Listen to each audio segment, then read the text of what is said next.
The following program is intended for mature audiences. A democratic republic of sports.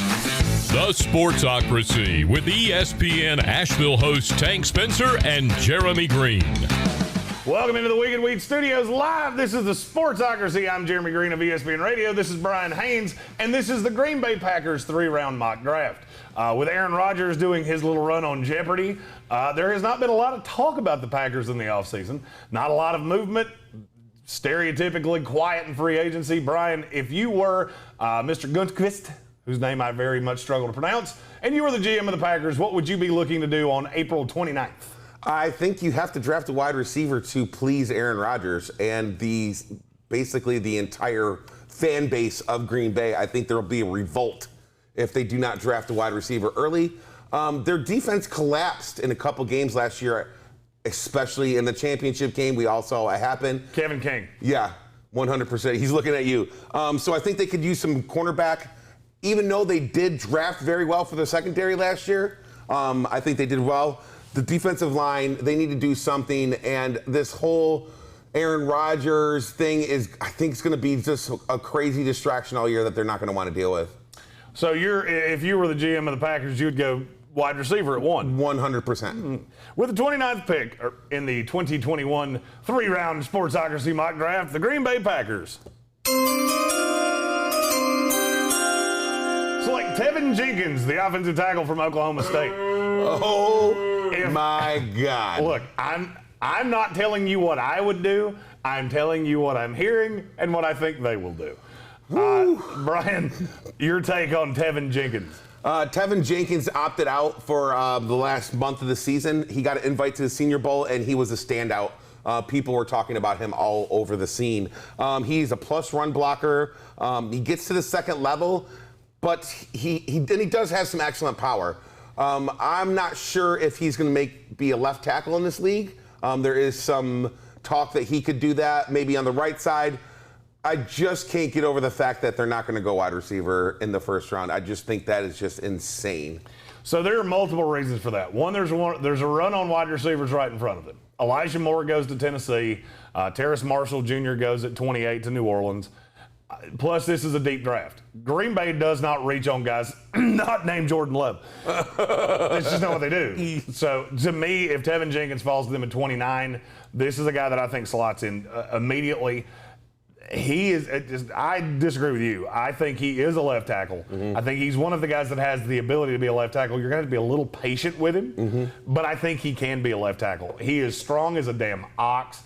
He wins stepping off the bus, I can tell you that much. You see this kid walking through the lobby of the hotel, yeah, it's very obvious what he does for a living. I think he would be a tremendous pick. I would personally like them to take a receiver too. I just don't know who they're going to take. Yeah. I don't know who you take at 29 that's not a reach. I don't have one there because they're all gone. Yeah. Now, with that being said, with their second pick at 62, there's a receiver that does make sense there, and it's Tylan Wallace.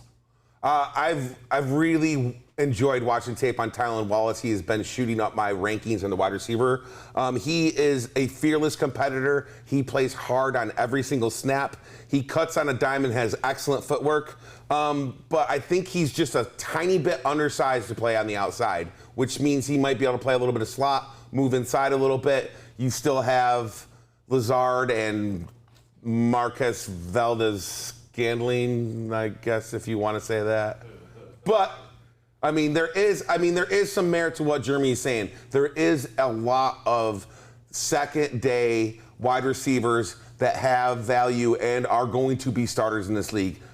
Tylan Wallace is one of them. 57% contested catch rate. The high end on this guy is Davante Adams. And I mean that.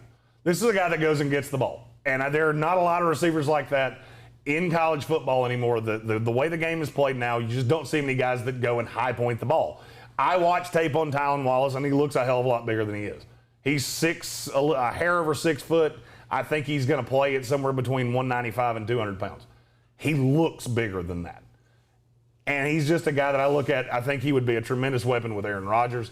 I think he would be a nice compliment to Davante Adams. And I think he would go quite nicely with their third-round pick, who is listed as a running back, but I don't see him that way. Demetric Felton out of UCLA.